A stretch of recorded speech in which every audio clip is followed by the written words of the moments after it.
కావేశాలు లేకుండా మొత్తం పరిస్థితి అంతా అధ్యయనం చేసుకుని 2 ప్రాంతాల ప్రజలు తెలుగు వాళ్ళు కాబట్టి మనం కలిసి గట్టిగా కూర్చొని మాట్లాడుకొని 2 ప్రాంతాలను అభివృద్ధి చేసుకునే అవకాశం ఉంటుంది. మోడీ గారు చెప్పారు, తెలంగాణ ప్రజలకు శుభాకాంక్షలు. ఈ ప్రాంత అభివృద్ధికి బీజేపీ పూర్తిగా కట్టుబడి ఉంది.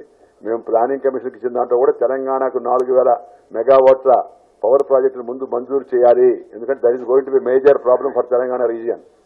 రెండవది కాజీపేటలో కోచ్ ఫ్యాక్టరీ పెట్టాలి అని కూడా భారతీయ జనతా పార్టీ ప్రణాళిక సంఘాన్ని కూడా కోరింది. ఉత్తర తెలంగాణ విషయం కూడా చూడాలని చెప్పి నా ప్రసంగంలో కూడా చెప్పాను నేను. ఇవన్నీ ఉన్నాయి మన ముందు. అలాగే అక్కడ ప్రజలు బాధపడుతున్నారు, మాకు రాజధాని లేదు, తర్వాత అక్కడి నుంచి హామీలు ఇచ్చారు కానీ వాటికి చట్టబద్ధత లేకుండా చేశారు అని చెప్పాను. సో వీటన్నిటిపైన ఇద్దరు వైరుధ్యాలు లేకుండా వీలైనంత వరకు అవగాహనకు వచ్చి ఎవరి పని వాళ్ళు చేసుకుంటే 2 రాష్ట్రాలు తప్పనిసరిగా మంచిగా అభివృద్ధి చెందాలనే విశ్వాసం నాకుంది. దేశంలో బీజేపీ ప్రభుత్వం రావాలా, తెలంగాణలో సీమాంధ్రలో కూడా బీజేపీ బలమైన శక్తిగా, నిర్ణయాత్మక శక్తిగా, అధికార కేంద్రంగా తయారైనప్పుడే ముందుకు వెళ్ళగలదు తప్పితే లేకపోతే కాంగ్రెస్ నమ్ముకుంటే ఏమవుతుందో మనం చూసాం. కేంద్రంలో ప్రాంతీయ పార్టీల ప్రభుత్వాన్ని ఏర్పాటు చేసే పరిస్థితి లేదు. ఈ మధ్య చక్రం తిప్పేవాళ్ళు ఎక్కువైపోయారు.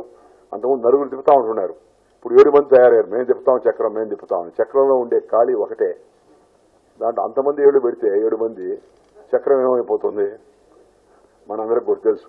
దాన్ని ప్రజలు గమనిస్తారని చెప్పని నేను భావిస్తున్నాను. భారతీయ జనతా పార్టీ పోలవరానికి మేము వ్యతిరేకం కాదు, కానీ ముంపు గురైనటువంటి గ్రామాల గిరిజనులు